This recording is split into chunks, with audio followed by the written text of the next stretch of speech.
అయోధ్యలో ఇప్పుడు కుంభమేళ ప్రయాగరాజ్ లో జరుగుతుంది, కానీ అయోధ్యలో ఓడిపోవడం ఏంటి బీజేపీ అనుకున్న వాళ్ళకి యోగి ఆదిత్యనాథ్ సరైన జవాబు చెప్పారు. ఆయన ఒక నినాదం తీసుకొచ్చారు బై ఎలక్షన్స్ ముందే, బాటెంగేతో కాటెంగే, అంటే హిందూ ఓటు కనుక డివైడ్ అయితే మనల్ని కట్ చేస్తారు అని తీవ్ర పదజాలం వాడారు. అక్కడ సమాజ్వాదీ పార్టీ ఏదైతే ఇంతకుముందు కొంత దళిత్ను జనరల్ ఫేస్ లో పెట్టి దళిత్ ఓటు డివైడ్ చేసిందో దాన్ని కూడా కౌంటర్ చేశారు. మిల్కీపూర్ లో అంటే అయోధ్యలో బీజేపీ మళ్లీ గెలుస్తుంది. అందుకని నేను ఢిల్లీ అసెంబ్లీ ఎన్నికల నుంచి పక్కకు వచ్చి ఇప్పుడు ఈ మిల్కీపూర్ అసెంబ్లీ యోగి ఆదిత్యనాథ్ అయోధ్యను మళ్లీ గెలిచే పరిస్థితి కనిపిస్తుంది. మనతో పాటు సీనియర్ జర్నలిస్ట్ హనుమంతరావు గారు, తెలుగు వ్యక్తి, లక్నోలో చాలా సంవత్సరాలుగా 30 సంవత్సరాలుగా అక్కడ జర్నలిజం చేస్తున్నారు. ఉత్తరప్రదేశ్ లో జర్నలిస్ట్ గా, సీనియర్ జర్నలిస్ట్ గా ఆయన చాలా ఆర్గనైజేషన్స్ లో పనిచేశారు. హనుమంతరావు గారు, ఎట్లా చూడాలి మిల్కీపూర్ అసెంబ్లీకి సంబంధించి? ఎందుకు ఇంత టర్న్ అరౌండ్? ఒక్కసారి అయోధ్య సీటు ఓడిపోయింది. ఎవరు ఫస్ట్ ఆఫ్ ఆల్ మిల్కీపూర్ విషయం మాట్లాడితే, మిల్కీపూరే కాదు దేశం మొత్తంలో బీజేపీ ఏ రకంగా ఎలక్షన్స్ ని గంభీరంగా తీసుకుంటుంది, ఏ రకంగా ప్రతి సీట్ కి, ప్రతి జాగ్రఫికల్ రీజన్ కి అక్కడ ఉన్న జాతీయ సమీకరణాలు అవి చూసుకుంటూ, క్యాస్ట్ ఈక్వేషన్స్ ని చూసుకుంటూ ఏ రకంగా స్ట్రాటజీ డెవలప్ చేస్తుందో దాన్ని ఈ రోజు ఎవరు ఎదరగొట్టేటట్టు లేరు. మిల్కీపూర్ లో ఆ విధంగానే, ఎందుకంటే మిల్కీపూర్ లో సమాజ్వాదీ పార్టీకి బేస్ ఓటు యాదవులతో పాటు పాస్వాన్ క్యాండిడేట్ ని, దళితుల్ని నుంచోబెడితే దళితులు యాదవులు ఉత్తరప్రదేశ్ లో ఒకళ్ళకొకళ్ళు కలిసి ఓటింగ్ చేయరు. కానీ ఈ Milkipur was one of the exception. ఆ ఎక్సెప్షన్ లో వీళ్ళిద్దరూ కలిసి సమాజ్వాదీ పార్టీకి ఓటింగ్ చేస్తూ సమాజ్వాదీ పార్టీని గెలిపించేవాళ్ళు.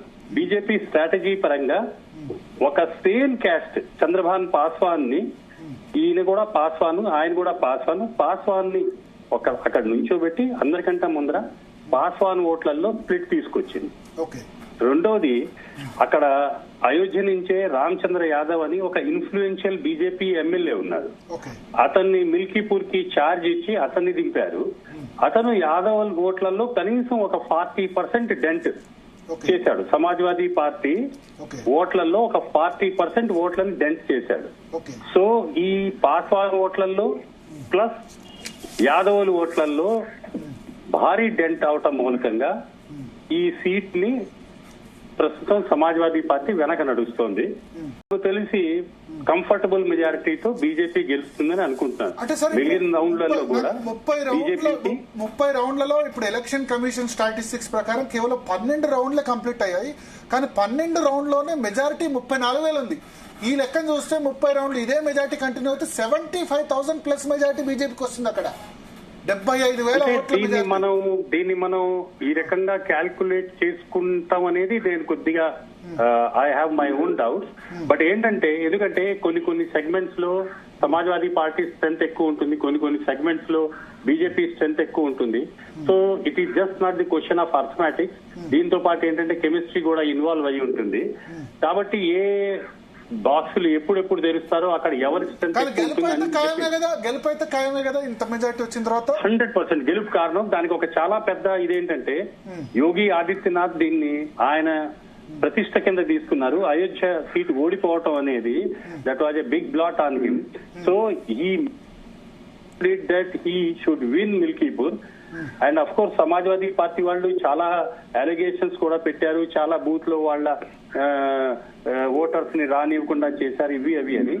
But the kind of strategy Yogi Adityanath has laid in that constituency, అది సమాజ్వాదీ పార్టీని 4 తరఫుల నుంచి కట్టేసింది. సమాజ్వాదీ పార్టీకి ఓడిపోతాం అనేది కూడా చాలా స్పష్టంగా తెలిసిపోయింది, ఎలక్షన్ ముందరే తెలిసిపోయింది.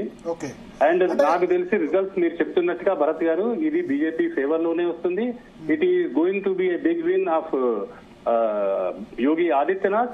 And again he will regain strength with in BJP. ఆయనకి బీజేపీ లోపల ఈ లోక్సభ ఎలక్షన్స్ లో ఏ రకమైన బ్లాట్ వచ్చిందో దాని నుంచి మిల్కీపూర్ గెలుచుకుని మళ్ళీ ఆయన్ని పార్టీ లోపల కూడా స్ట్రెంథెన్ చేసుకోగలుగుతాడని చెప్పి నేను కూడా భావిస్తున్నాను. అండ్ ఈ మిల్కీపూర్ అనేది ఇది నేషనల్ హుకప్ లో, నేషనల్ లెవెల్ ఇంట్రెస్ట్ దీనికి ఉంది ఈ ఒక అసెంబ్లీ సీట్ కి. Yes. ఎందుకంటే ఇది మీరు చెప్పినట్టుగా అయోధ్యలో బీజేపీ ఓడిపోవటం అనేది అది చాలా embarrassing situation for BJP. But ఈ మిల్కీపూర్ గెలుపు అనేది బీజేపీకి ఒక ఆయింట్మెంట్ లాగా, గాయం మీద ఆయింట్మెంట్ లాగా పనిచేస్తుంది. And in future BJP will strengthen it self in UP. It will consolidate. అంటే సార్ ఒకటి, ఇప్పుడు అయోధ్య సీటు ఓడిపోతుంది, ఫైజాబాద్ పార్లమెంట్ సీటు ఓడిపోతుంది ఎవరు కూడా అనుకోలేదు దేశంలో. బహుశా బీజేపీ కూడా అంత పెద్ద కాన్సన్ట్రేట్ చేసి ఉండదు, ఎట్లా గెలుస్తాం కదా, మేము రామ మందిరం కట్టాం కదా అనుకున్నారు. ఓడిపోయారు. ఓడిపోవడానికి కారణాలు ఏంటి, ఇప్పుడు మళ్ళీ గెలవడానికి కారణం ఏంటి, అంటే ఏం రెక్టిఫై చేసుకున్నారు?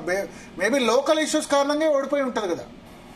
అంటే ఒకటండి, ఇప్పుడు 10 years of BJP government in central, వాళ్ళకి కొంత యాంటీ ఇన్కంబెన్సీ ఉత్తరప్రదేశ్ లో ఉంది. రెండోది ఎస్పెషలీ ఈ కాన్స్టిట్యూషన్ మీద ఈ ఇండియా అలయన్స్ రాజ్యాంగాన్ని మారుస్తారు, 400 సీట్లు వస్తాయని చెప్పింది.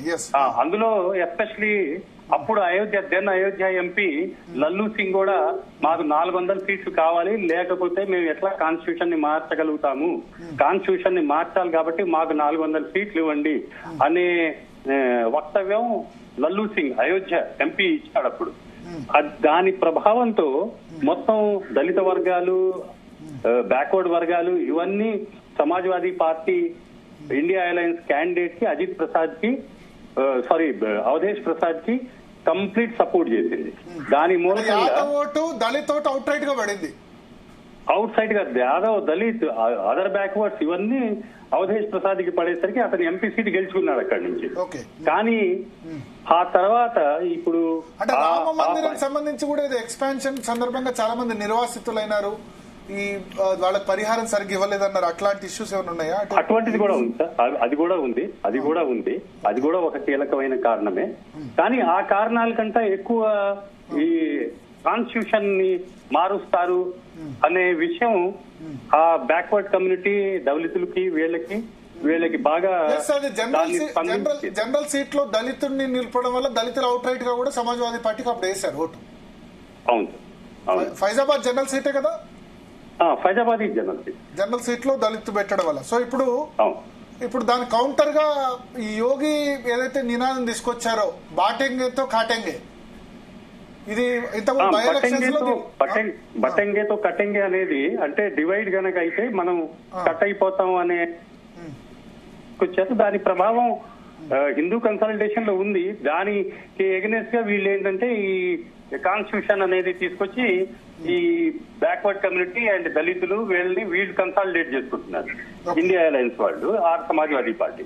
ఈ రెండింటి మధ్యలో ఈ ఎలక్షన్ లో ఏమైందంటే ఇది basically it was split in Dalit vote and Yadav vote.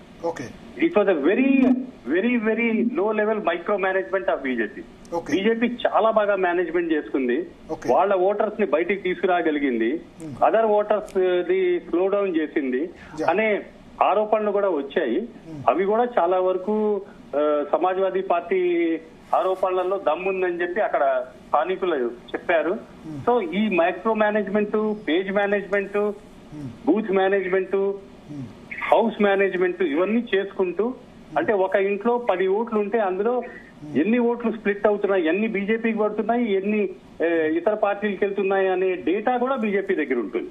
అంత house hold level management BJP చేయగలిగే ఒక పార్టీ బీజేపీ ఉంది ఇప్పుడు ప్రస్తుతం దేశంలో.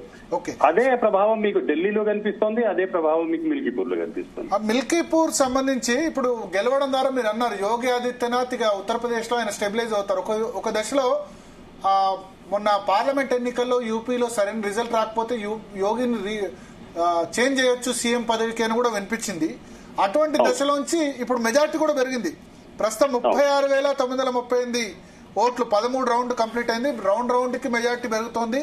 ఇదే దశలో ఉంటే ఖచ్చితంగా 56,000 మెజార్టీ మనకు ఖచ్చితంగా కనిపిస్తుంది బీజేపీకి మిల్కీపూర్ లో. సో యోగి స్టెబిలైజ్ అయినట్టయినా యోగి ఇంటర్నల్ గా కూడా పార్టీ నుంచి ఇబ్బందులు ఎదుర్కొంటున్నారు అని అన్నారు యోగి ఆదిత్యనాథ్. అవును, ఇంటర్నల్ గా ఎక్స్టర్నల్ గా ఈ మిల్కీపూర్ రిజల్ట్ యోగిని స్ట్రాంగ్ చేస్తుంది యూపీలో. అండ్ స్ట్రాంగ్ చేయటమే కాదు, భవిష్యత్తులో ప్రైమ్ మినిస్టర్ రేస్ లో Yogi is going to be one of the strongest contender because of Kumbh Mela నిర్వహణ ప్లస్ ఈ మిల్కీపూర్ బై ఎలక్షన్ ఇవన్నీ కూడా కుంభ నిర్వహణ, హిందూ హృదయ సమ్రాట్ అంటే హిందువుల లీడర్ గా తన్ని ఎస్టాబ్లిష్ చేసుకున్నాడు. యూపీ లాంటి లార్జెస్ట్ అంటే 80 పార్లమెంటరీ కాన్స్టిట్యుయెన్సీస్ ని తన చేతిలో పెట్టుకున్నాడు. అది కాకుండా తనకి వేరే ఇతర రాష్ట్రాల్లో కూడా ఓట్లు క్యాచ్ చేసే, క్రౌడ్ పూల్ చేసే కెపాసిటీ ఉన్న మోదీ తర్వాత ఏకైక నేతగా పైకి వస్తున్నాడు. ఈ ఫ్యాక్టర్స్ అన్ని ఏం చేస్తున్నాయంటే, అండ్ రెండోది యూపీలో లా అండ్ ఆర్డర్ సిచ్యువేషన్ అవనియండి, వేరే మొన్న యోగి సరైన రిజల్ట్ రాంది అంతా కూడా కేవలం కాన్స్టిట్యూషన్ చేంజ్ వల్ల. ఆయన అడ్మినిస్ట్రేషన్ ల్యాబ్స్, శాంతి భద్రతలు ఆయన పరిపాలన తీరు కాదు, రాజ్యాంగం మారుస్తుంది అన్న రాజ్యాంగాన్ని మారుస్తుంది అది బాగా పనిచేసింది. రెండోది ఏంటంటే కొంత యాంటీ ఇన్కంబెన్సీ సెంట్రల్ గవర్నమెంట్ కి ఎగనెస్ట్ గా కూడా ఉంది. స్టేట్ గవర్నమెంట్ మీద లేదా యాంటీ ఇన్కంబెన్సీ? స్టేట్ గవర్నమెంట్ కి ఎగనెస్ట్ గా పెద్ద యాంటీ ఇన్కంబెన్సీ ఏం లేదు ఉత్తరప్రదేశ్ లో.